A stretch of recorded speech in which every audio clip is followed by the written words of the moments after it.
Hey, so today I want to talk about something I learned from this great book I've been listening to, Level Up by Rob Dial. And he talks about how this great saying, if it doesn't challenge me, it doesn't change me. And he says how the brain works the same as your body, like in the gym, where you got to break down your muscles in order to build them back up. And, your brain likes patterns. It's almost lazy, and you have to push through resistance to grow. So you've got to get it to go outside of those patterns. And when you do, the chemicals of epinephrine and acetylcholine get released.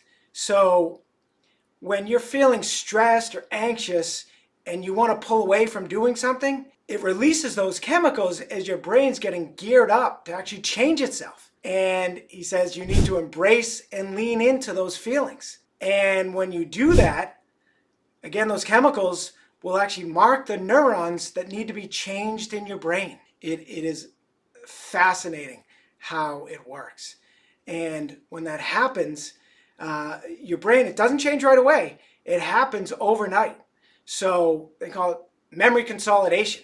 Your hippocampus stores the memories of those activities from the day and rebroadcasts them while you sleep to your brain. And it's another reason why sleep is so important.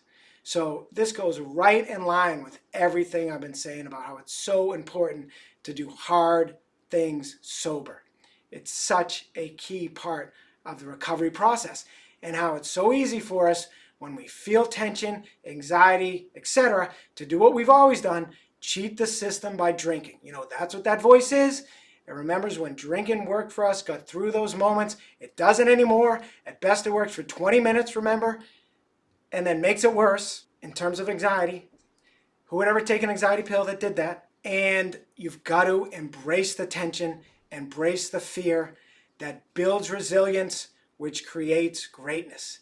And now you understand how it works neuroscientifically in the brain. It's fascinating. And again, it's just like when you're doing your muscles, that actually pulls those muscle fibers apart as you increase the weights. That's why you're sore the next day. And then those muscles, those fibers come back together and your muscles get bigger. And that's exactly how the brain works. And coincidentally, I was talking to my buddy, Matt, who was a big cold shower proponent. Proud to say I got him going. I've been doing it for over 10 years. But I would say that is a guaranteed hard thing sober I do every single day. Even after 10 years, I sit in that shower with the warm water and think, why am I about to do this to myself? And I have to talk myself into it every single time. But within 10 seconds, I start to get used to that water. And then 2-3 minutes later, I'm dancing around, happy as a clam.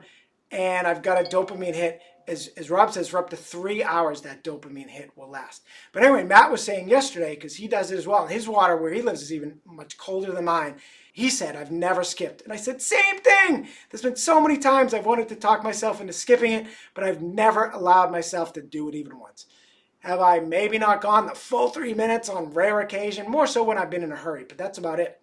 And as Matt says, he goes, it's uncomfortable, but in the end, it's too easy not to do. That's what I always say. Things that we think are hard things ultimately just become things. Sometimes even easy things. So much of it is just unfounded fears in our mind. So, Matt, a great quote too. He goes, I'm basically seeking the most discomfort. And he's not one of us. He is a normie. And yet he's even doing this because he knows it's bettering himself.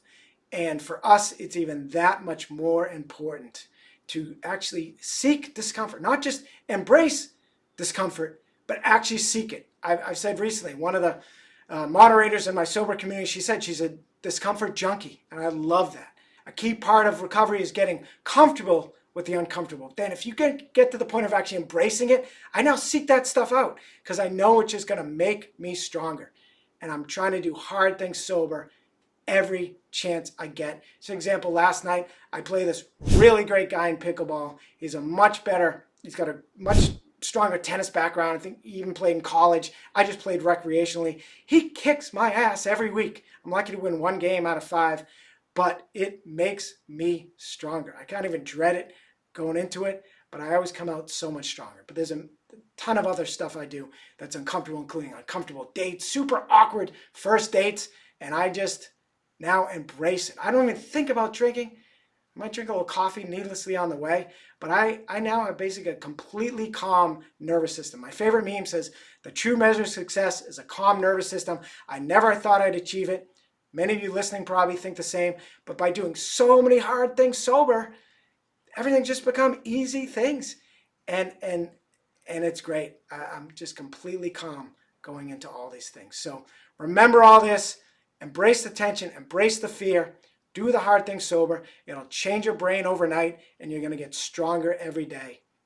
And difficult things, difficult conversations in your mind will just become things and conversations. So that'll do it. As always, please like, share, subscribe, and remember, stronger, sober. Thanks.